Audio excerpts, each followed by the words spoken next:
Welcome to episode 593 of Salsidoparanormal. I'm your host, James Salsido, and tonight we are reviewing Orpheus, Mythos of the World by Padraic. As always, you can find all episodes along with links to social media and other ways to contact me at the podcast page, and that is salsidoparanormal.podbean.com. That's SALSIDO paranormal.podbean.com. Always happy to hear from you all, whether you have comments or questions or topic suggestions or accounts of paranormal experiences, whether they're your own or from others that you trust. Happy to either read those or have you join me on the show to talk about them.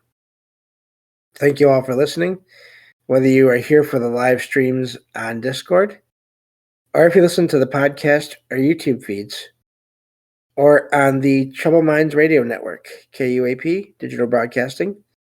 There you can hear replays of 2 episodes of this show every night at 6 p.m. Pacific, 9 p.m. Eastern, right before Troubled Minds Radio comes on. And as always, I want to thank Michael Strange, a host of Troubled Minds Radio, for posting all my shows on the network and having me on there as part of it.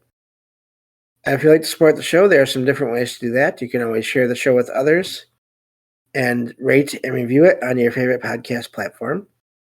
You can also find books I've written over on Amazon of paranormal fiction and nonfiction.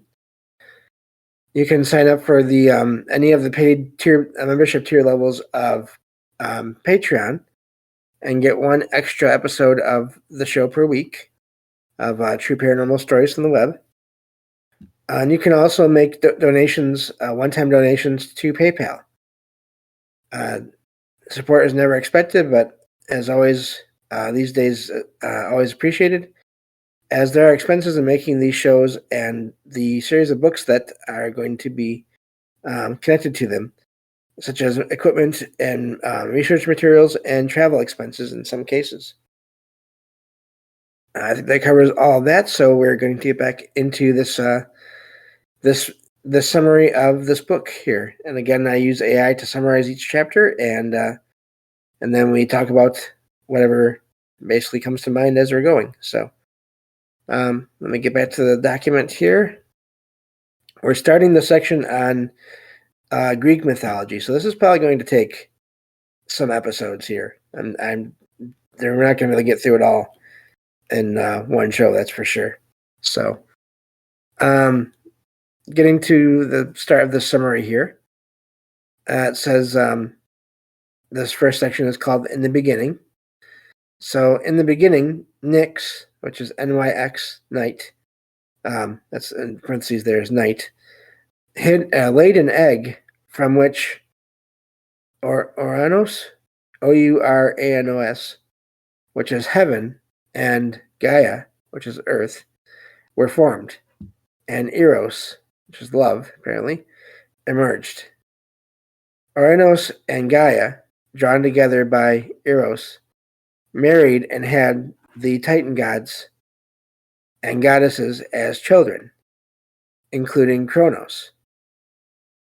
Kronos, and of course chrono means time, I believe, if I'm not mistaken, the most cunning, wedded Rhea, and they had children who were different from the Titan gods: Hestia, Demeter, Hera, Hades, Poseidon, and Zeus.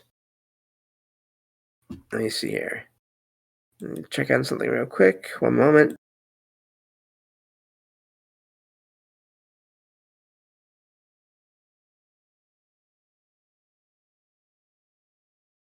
All right, so getting back to this document here.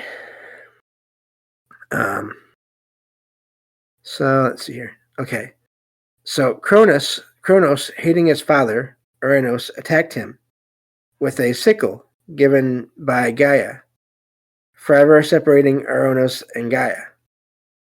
Fearing his own children would overthrow him, Kronos commanded each newborn to be given to him to swallow. And again, think of this as these super powerful creatures and entities that are not regular humans. And just think of concepts again, like I always say with these shows.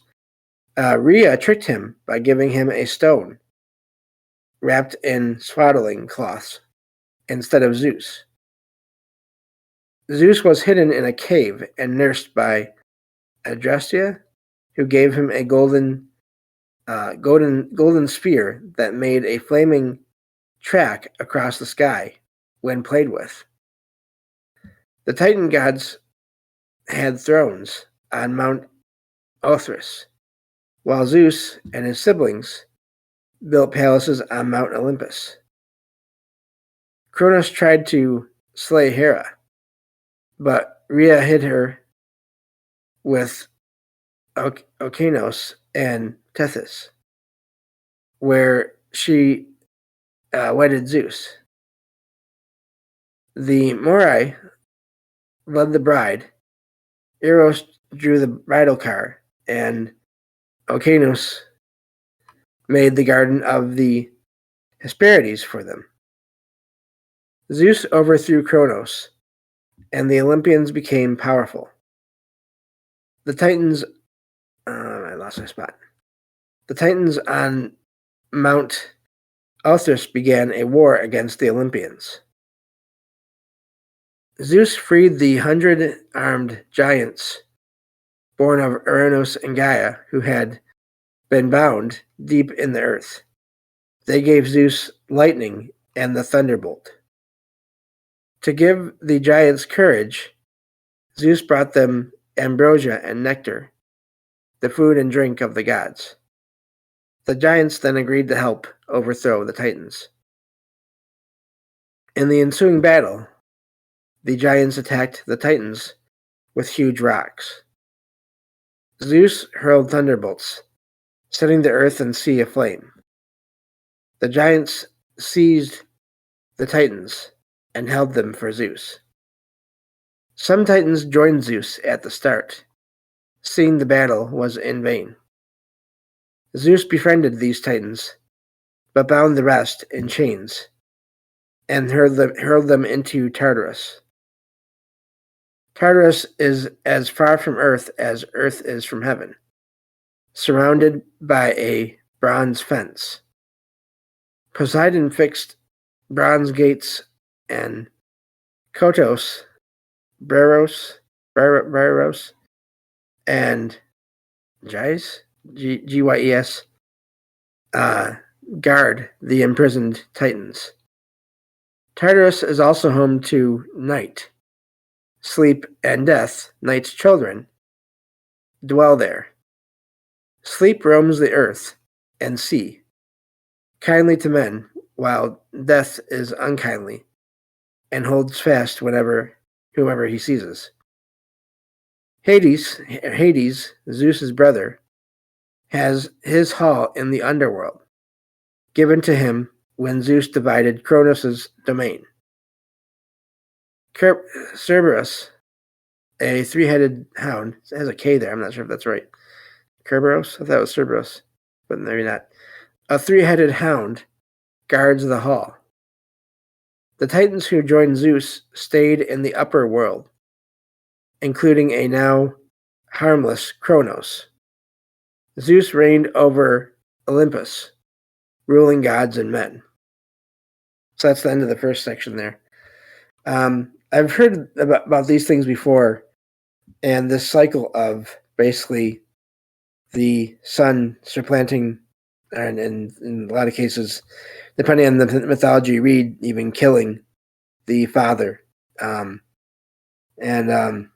become more powerful, I guess. I don't know.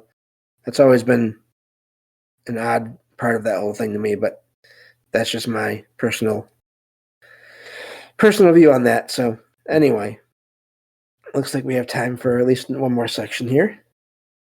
Maybe a couple. Let me see. The next section is about Prometheus.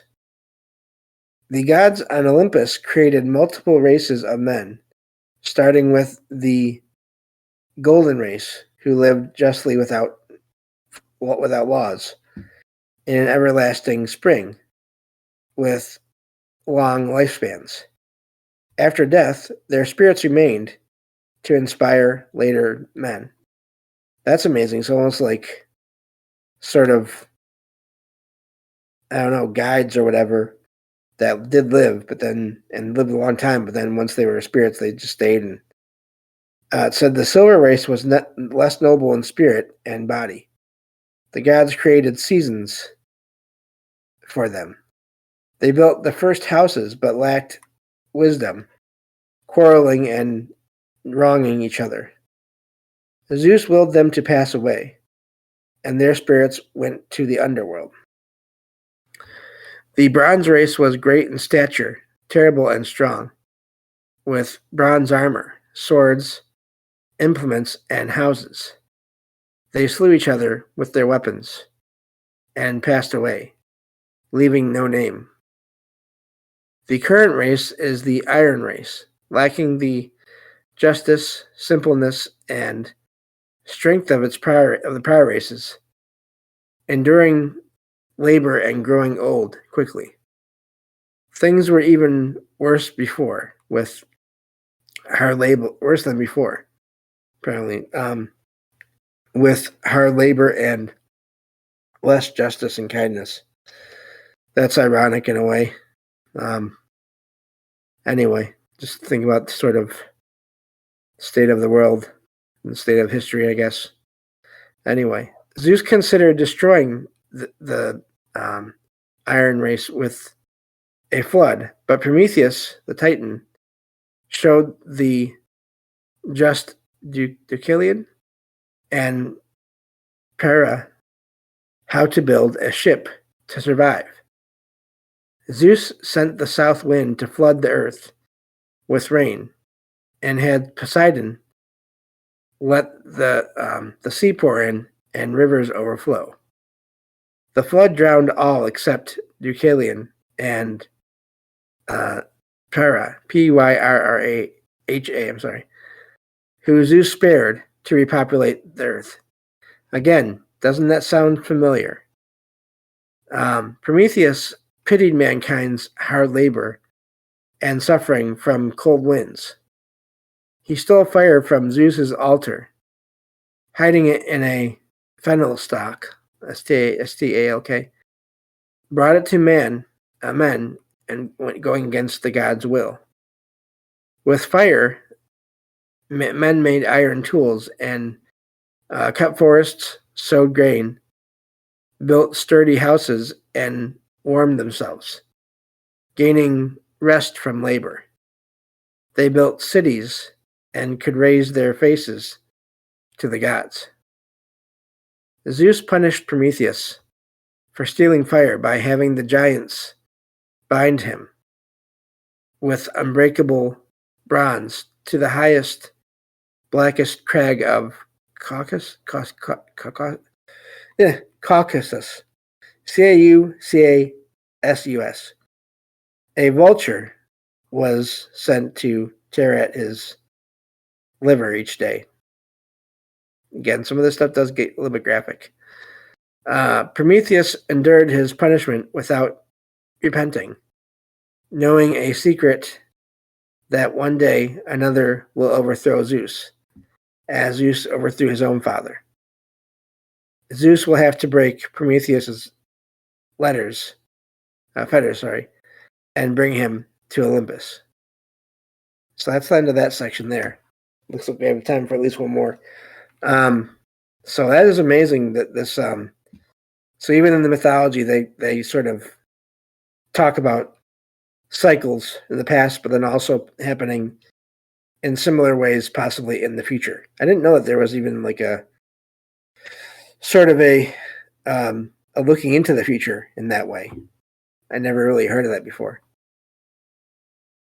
And of course, this is all according to this one author and his interpretation of the mythology as well. So that in itself is also neat because you get to sort of see maybe what he thinks about these things, and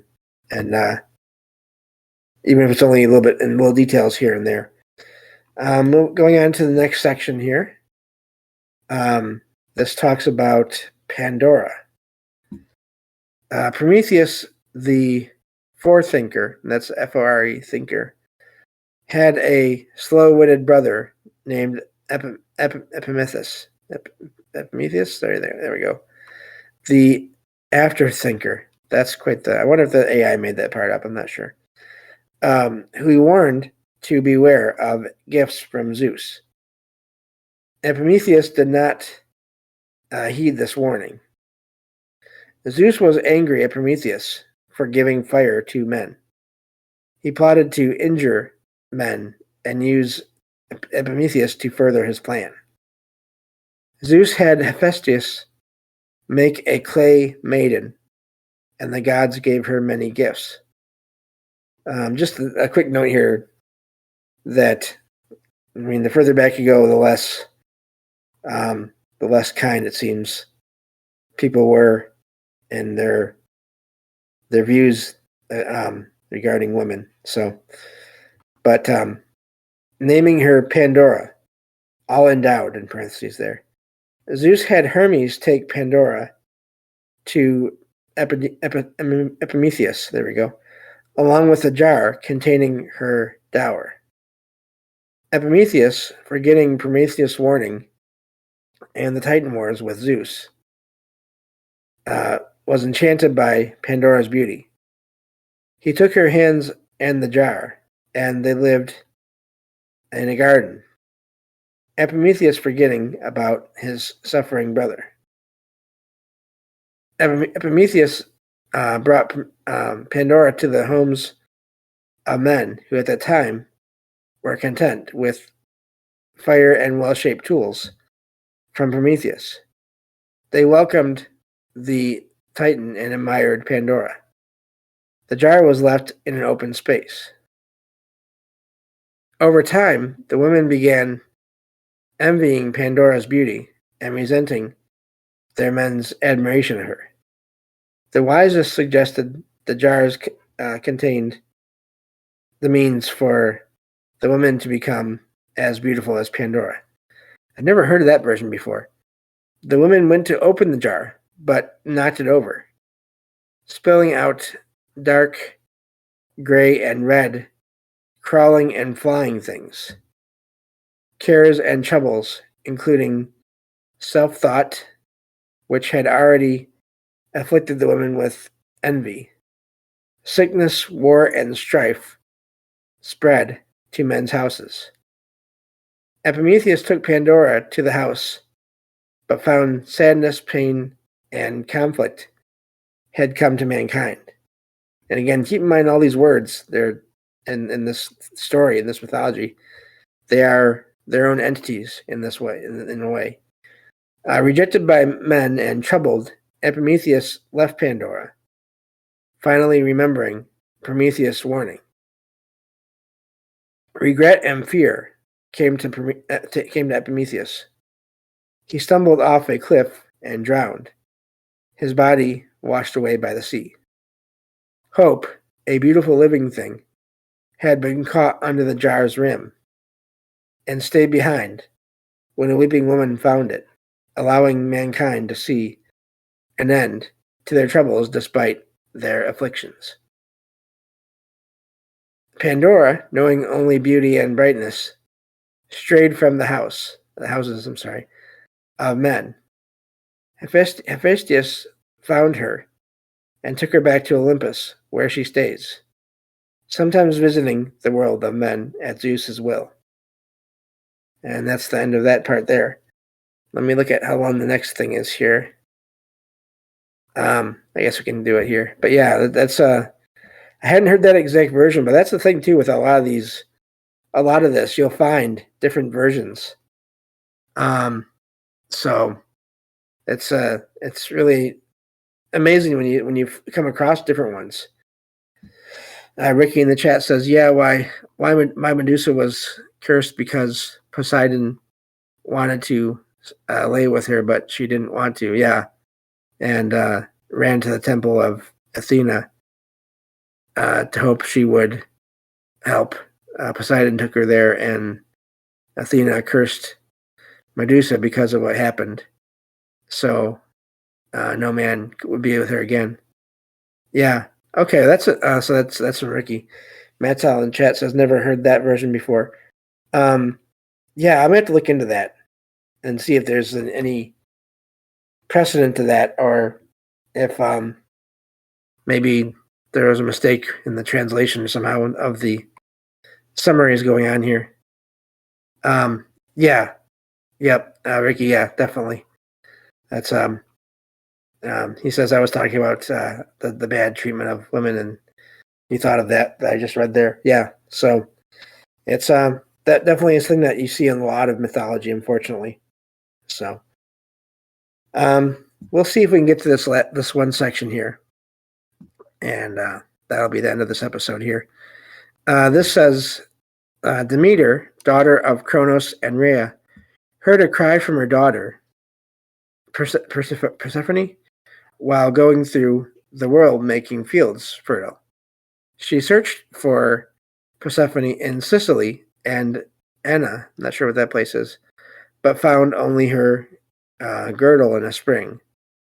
Demeter and Hecate on a dark hill, met Hecate on a dark hill, who told her to ask Helios for information. Helios revealed that Hades, king of the underworld, had carried off Persephone to be his queen. Persephone had been drawn to a wonder flower caused to grow by Hades beside a chasm. As she picked it, Hades grabbed her and took her to the underworld in his iron chariot. Demeter, in her grief, ceased blessing the fields, causing crops to fail. She wandered the world until she met 4 maidens at the Well of the Maidens. They invited her to be the nurse for their infant brother, Demophon, Demophon, in the house of Chelios and Metanera. Demeter held Demophon to her, held him to her, and fed him ambrosia, making him immortal. But Metanera saw Demeter lay the child in the hearth's embers and snatched him away, ending the process. Demeter left, but later returned to bless their fields when crops failed. The people of Eleusis raised a temple to her.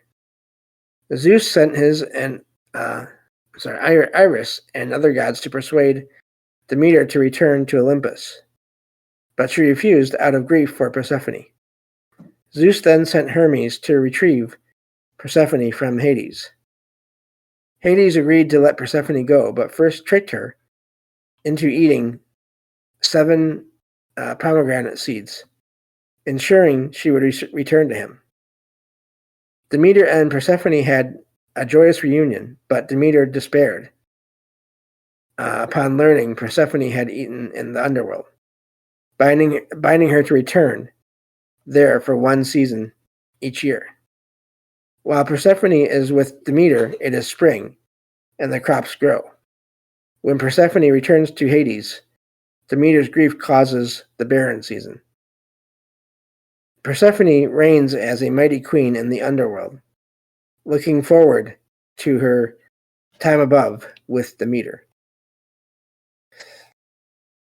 So that's the end for that section there. And I think that's all the time we have for today. Thank you all for listening. Again, that section was a lot about the seasons and the times of the year and everything. And so definitely life and death in a way as well. Thank you all for listening, and I will talk to you all on the next episode of Salsidoparanormal. Take care.